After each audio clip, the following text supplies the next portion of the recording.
pessoal, para fechar esse módulo nosso, né, de gêneros literários, a gente precisa ter em mente algumas questões relacionadas aos gêneros literários e ao texto em verso ou o texto em prosa. A gente viu, né, que no gênero lírico predomina o verso, no gênero narrativo predomina a prosa. E o nosso exemplo de gênero dramático, a gente viu um texto em prosa, né, escrito lá pelo Nelson Rodrigues. Aqui eu trouxe alguns exemplos exatamente para problematizar essa situação. Primeiro eu trouxe aqui um trechinho pequenininho do Dom Casmurro, do Machado de Assis. Ele fala assim: tinha-me lembrado da definição que José Dias dera deles, olhos de cigana oblíqua e dissimulada. Eu não sabia o que era oblíqua, mas dissimulada sabia, e queria ver se podiam chamar assim. Capitu deixou-se fitar e examinar. Só me perguntava o que era, se nunca os vira. Eu não achava nada eu nada achei de extraordinário. A cor e a doçura eram minhas conhecidas. Gente, não há dúvida aqui que ele está contando uma história, isso aqui está dentro do gênero narrativo, mas há um lirismo aqui dentro das palavras do Machado, né? O Machado tinha essa capacidade de, enquanto escritor em prosa, né? Ele não foi poeta, mas ele tinha uma capacidade de lirismo aqui, né? Olhos de cigana oblíqua e dissimulada, e o cara fica lá e a mulher fica perguntando: o que é? Nunca viu? Enfim, só que ele coloca isso de uma forma bonita e, enfim, externando aqui um sentimento, né, de carinho, de amor entre os personagens, né, que ele fala: a cor e a doçura eram minhas conhecidas, ou seja, ele nota essa doçura que ele está vendo nos olhos da Capitu há muito tempo. Então tem um lirismo aqui, né, tem o fator sentimento, embora o texto não esteja escrito em verso. Vou repetir, não estou falando que isso aqui está dentro da convenção do gênero lírico.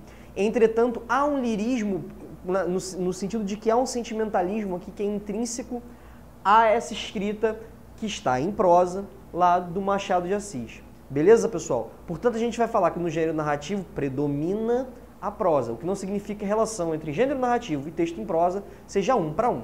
Bom, trazendo mais um exemplo aqui, né? Um trecho do poema As Meninas da Gare, do Oswald de Andrade. Ele fala: eram 3 ou 4 moças, bem moças e bem gentis, com cabelos muito pretos pelas espáduas.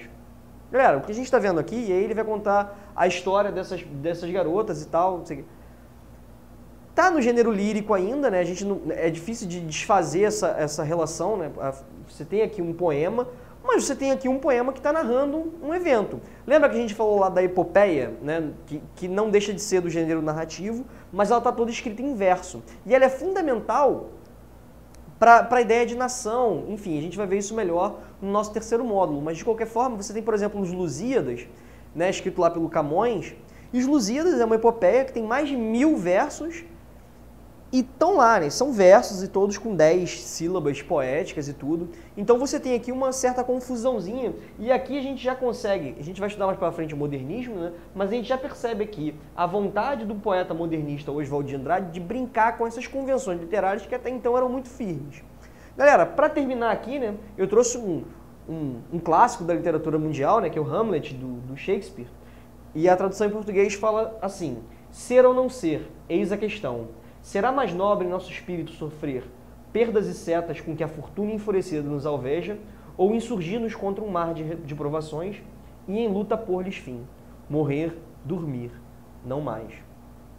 Então você tem aqui, né, é um texto dramático no sentido de que é uma peça, né, Shakespeare escreveu diversas peças, é uma das suas mais famosas peças, um dos mais famosos trechos dessa peça, né? Mas a peça está toda escrita em verso. Então, existe a possibilidade do gênero dramático estar escrito em prosa ou do gênero dramático estar escrito em verso. É cada vez mais raro que esteja escrito em verso, né?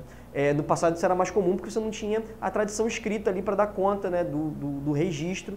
Então, era mais comum que fosse em verso, porque aí você tem a musicalidade, enfim, aí facilita a memorização. Então, pessoal, 3 gêneros: lírico, narrativo, dramático.